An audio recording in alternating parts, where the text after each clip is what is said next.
Nagsimula na po yung programa alas 10 ng umaga, January 31, 2025. Ang estimate ko mula sa EDSA hanggang sa harapan ng stage ay nasa 1,500. Dito naman sa side ko, ayan, mula doon sa EDSA, sa sidewalk po, nakaupo yung mga senior citizen dito, yung mga iba. Yung pa naglalakad pag kararating yung siguro. O galing na sa likod yan, bumalik lang dahil wala na po espasyo doon sa dulo. Ayan po, may mga mahigit 1,000 na rin to, mahigit. So, more or less, nasa 3,000 na po ang tao ngayon dito sa oras nito ng alas 10, 5 po ng umaga.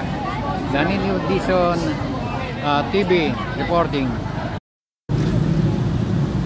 Mga oras ngayon ay pasado alas 10:30 na. Ang mga taong naglalakad na ito ay papunta doon sa lugar ng rally. Ngayon ay January 31. Itong taon ito, malamang doon lumabas sa Ortigas Avenue sa may bandang Robinson. At mayroon pa mga galing naman doon sa may Camp Aguinaldo, may MRT station. So, ang estimate ko kanina nung umalis ako doon sa malapit sa stage na sa mahigit 3,000 na, eh tagal ko na nakatayo rito, walang hinto yung mga taong parating. Malamang aabot pa to ng mga parating pa lang 2,000. So estimate ko aabotin ng 5,000 pataas hanggang 10,000 hanggang mamaya bago mag alas 11. Danilo Dizon reporting. Ito po yung mga tao dito ng Matinan Rally.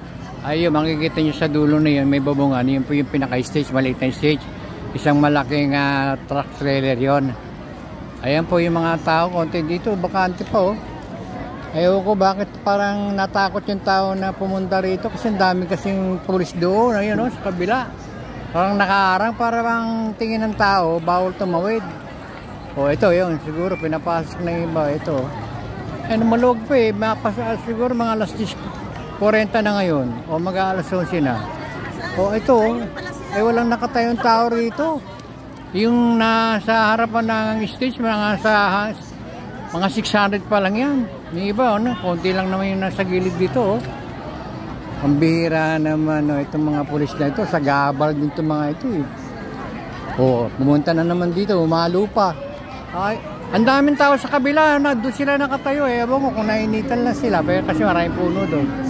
O, pero nandito kasi yung stage eh. Dapat nandito nakatayo yung tao, hindi na siguro makatagal dahil mainit. Pero okay, yung espiritu, nandito sila, okay na yun. Alas 11:02 na po ng umaga. Nasa harapan po ako ng stage. Ito pong stage ay isang malaking truck o trailer truck. Ayan po yung sa may driving